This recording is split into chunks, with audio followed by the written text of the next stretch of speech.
Bagaimana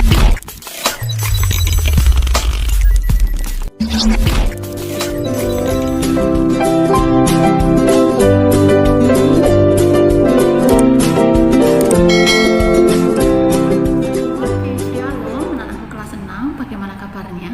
Tentunya anak-anak tetap semangat dan luar biasa di dalam Tuhan. Nah, untuk pembelajaran pagi hari ini, anak-anakku kelas 6 masuk di materi 1, yaitu ibadah yang sejati. Yuk mari kita mau belajar. Imago Dei adalah manusia diciptakan segambar dan serupa dengan Allah. Artinya bahwa manusia diciptakan dan dilengkapi dengan sifat-sifat Allah, yaitu kasih, kesucian, perasaan, dan akal budi. Dengan akal budi, manusia dapat berkomunikasi dengan Allah. Manusia menjalin hubungan dengan Tuhan melalui ibadah. Ibadah tidak hanya diartikan sebatas upacara keagamaan seperti kebaktian di gereja, di rumah, atau di sekolah, tetapi memiliki arti yang lebih luas, yaitu berhubungan dengan seluruh sikap hidup sehari-hari. Hubungan manusia dengan Tuhan ini biasa dilakukan melalui ibadah. Ibadah yang sejati adalah ibadah yang murni dan ibadah yang benar, bukan sekedar rajin ke gereja, berdoa, memuji Tuhan, atau membaca firman Tuhan, tetapi yang terutama adalah melakukan perintah Tuhan dalam hidup kita. Jadi, ibadah itu ada dua arti. Yang pertama, ibadah setiap hari Minggu yang dilakukan di gereja, itu ya, bersama jemaat. Nah, arti yang kedua adalah ibadah dalam kehidupan sehari-hari, yaitu apa? Perkataan, sikap, dan tingkah laku kita, perbuatan kita yang mencerminkan ibadah. Maksudnya adalah perkataan, sikap, tingkah laku, perbuatan yang sesuai dengan kehendak Tuhan. Contohnya, berkata jujur, kemudian menghormati orang tua, peduli terhadap lingkungan sekitar, mengasihi sesama. Nah, itu contoh-contoh ibadah dalam kehidupan sehari-hari. Ibadah dalam bahasa Ibrani berasal dari kata abodah, yang berarti bakti, hormat, atau berarti suatu sikap atau kegiatan seseorang yang mengakui dan menghargai Tuhan.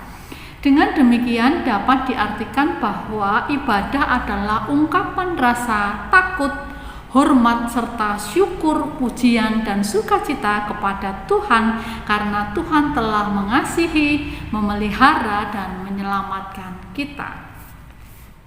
Bentuk ibadah pada masa Perjanjian Lama dapat dicontohkan sebagai berikut.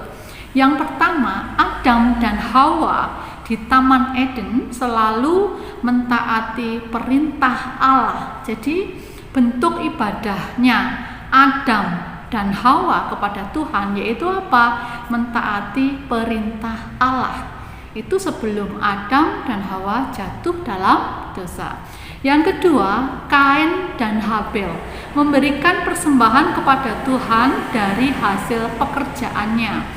Jadi Kain dan Habel ini adalah anaknya Adam dan Hawa. Adam dan Hawa mendidik Kain dan Habel, ya. Bentuk ibadahnya adalah mempersembahkan persembahan berupa korban bakaran kepada Tuhan Allah. Nah, kalau Kain ini bekerja sebagai petani, maka mempersembahkan korban bakaran berupa apa? Hasil panennya. Nah, sedangkan Habel itu adalah peternak domba, maka mempersembahkan persembahan korban bakaran dari hasil ternaknya, ya.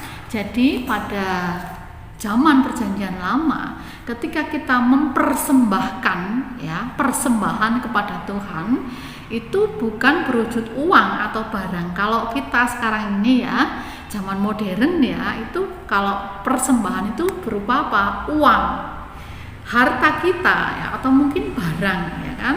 Nah, tapi kalau pada zaman Perjanjian Lama itu mempersembahkan persembahan wujudnya korban bakaran. Nah, Kain ini mempersembahkan korban bakaran berupa hasil panen. Nah, kalau Kain ini adalah petani buah. Jadi Kain memberikan buah yang terbagus, buah yang paling baik, yang besar ya. Tetapi Kain ini mempersembahkan dengan hati yang tidak tulus. Sedangkan Habel mempersembahkan korban bakaran berupa hasil ternaknya. Jadi Habel ini memilih domba yang tambun. Tambun itu maksudnya gemuk ya. Jadi kan lemak-lemaknya banyak.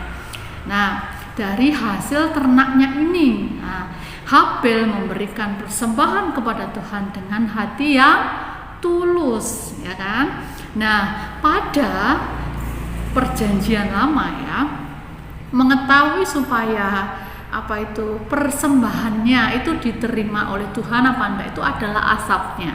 Nah, persembahan korban bakaran yang diberikan Kain kepada Tuhan itu asapnya itu hanya mubeng-mubeng saja ya, muter-muter doang. Kalau dalam bahasa Jawa itu pelek gitu ya.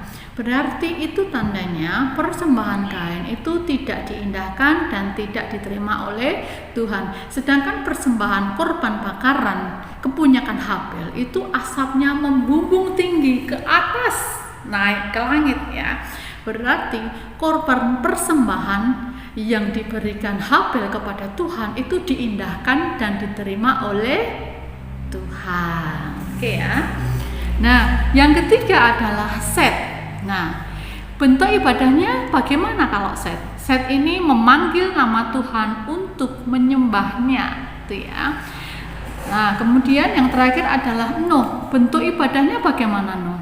Noh hidup saleh di zaman yang penuh dengan kejahatan. Nah, nanti Budian akan kirimkan video yakni tentang Kain dan Habel, kemudian Noh ya. Silahkan nanti anak-anak akan melihat, memperhatikan dan menyaksikan dengan baik.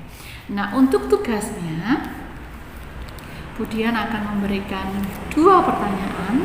Yang pertama adalah, apakah yang dimaksud dengan ibadah yang sejati?